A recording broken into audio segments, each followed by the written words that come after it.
erupts inside the house, but on the street, in this sudden quiet between shouts, Iago turns to his pawn, and in one of the most revealing asides in all of Shakespeare, he exposes the core mechanic of his villainy, duplicity.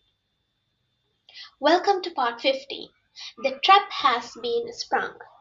The hunt is on. Now the puppeteer prepares to vanish into the night. Iago's brief speech to Roderigo here is a masterclass in a cynical self-preservation. It shows us the mask, the man behind it, and the chilling calculation that will drive the entire tragedy.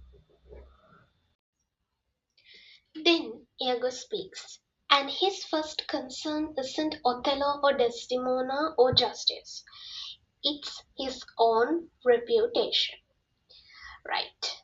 Farewell, for I must leave you. It seems not meet, nor wholesome to my place, to be produced as if I stay I shall against the moor. Okay, now here the tone is abusive and really practical, right? The setting is actually after informing to Brabantio about the elopement of Desdemona with Othello. Now here, Brabantio has already went inside in search of Desdemona, whether she is there or not. And in that time interval, here Iago speaks, okay? Farewell, goodbye, right? This is simple and abrupt. His work is done. It seems not meet nor wholesome to my fate. So he says that it seems that it's not suitable or wholesome. Wholesome means safe, befitting to my place. Okay, this is pure irony. It is not fitting or good for my position because he is Othello's ancient. He is a master of false propriety, right? Okay, so he can't be produced, put forward as a witness against the Moor. Now, if Brabantio sees him here, he won't be able to stand next to Othello in the next few scenes, right? So then he says it's not suitable for me to be here, so I am going farewell, right? Goodbye. Okay, so why? Because he has to maintain his cover, in short. Okay, for I do know the state, right? My face, everything is known to my uh, people who know me, right? Here's the political calculus. However, this may gall him with some check. Gall him means this will make him annoyed, punished with some check. Okay, who is him here? Othello. Cannot with safety cast him, right? It will not still dismiss him, right? Okay, now here, I know Venetian state, however much this angers and reprimands Brabantio, this cannot safely dismiss Othello. Iago knows Othello's military value is too great, right? The state will protect him, and this isn't about right or wrong, it's about utility. Iago understands power dynamics better than anyone here. It is shown very well here. For he is embarked. Embarked means set saved, very protected, right? With such loud reason to the Cyprus wars. Now here the loud reason is actually the importance, right?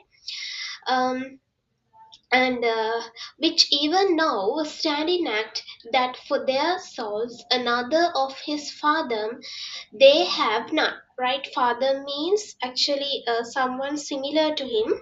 There is no one similar to Othello to lead their business. Okay, now he spells it out. Othello is indispensable to the war effort, right? The Cyprus wars stand in act, right? For their very lives, for their souls, Venice has no other commander of his ability, his father. Iago is coldly stating that Othello's service makes him untouchable.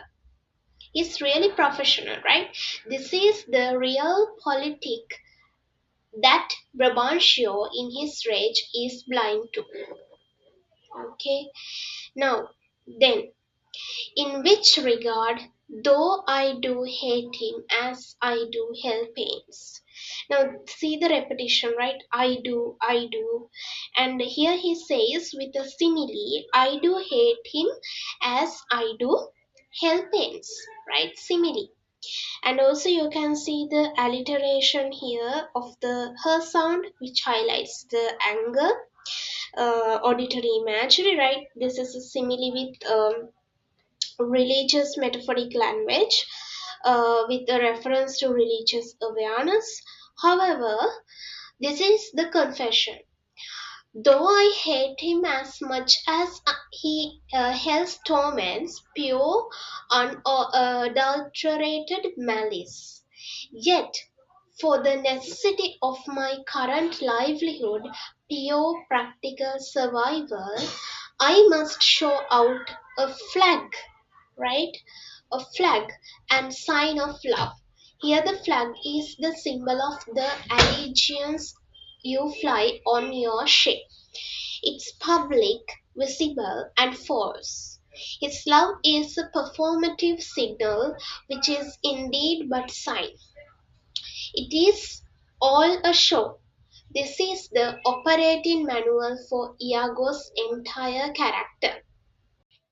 And then he says that you shall surely find him. Lead to the Sagittary, the raised search, and there will I be with him. So farewell. Okay, so that with that he goes by saying Roderigo to find him in Sagittary, lead the way, come with Brabantio to there. I will be with Othello right there.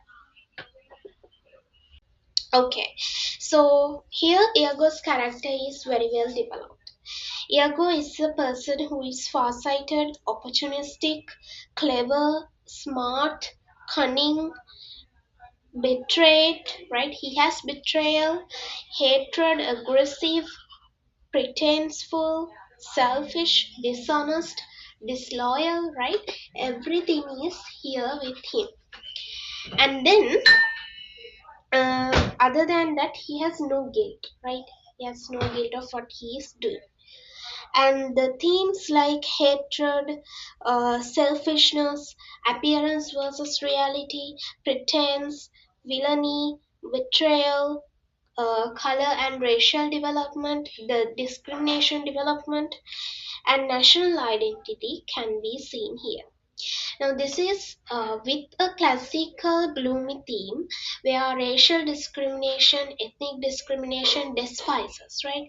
This is a criticism of English Christian society. Iago hides his villainy and enmity through the behavior, right? We can see very hypocritical of Iago. Audience is in now, audience is formed and informed of Othello's professional importance, right?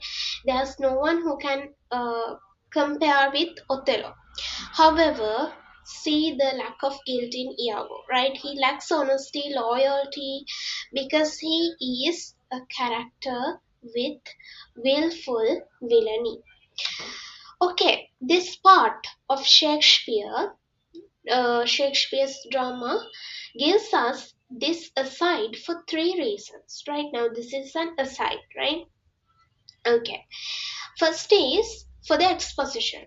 It tells us Othello's secure position, raising the stakes.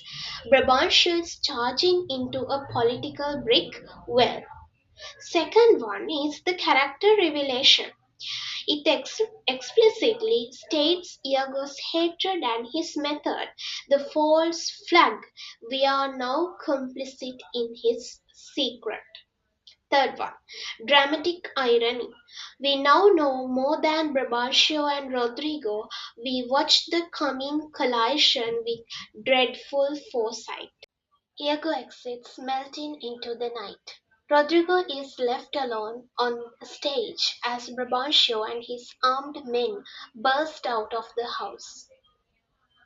The furious father now has only one of his tormentors to confront, and Rodrigo, ever the dupe, must now lead the charge he was manipulated into acting and creating. If you are appreciating Shakespeare's genius in crafting a villain who explains himself to us, hit like.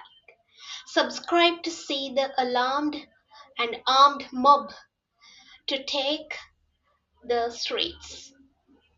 Thanks for analyzing with me. The most dangerous villains are often the ones who tell you exactly how they work.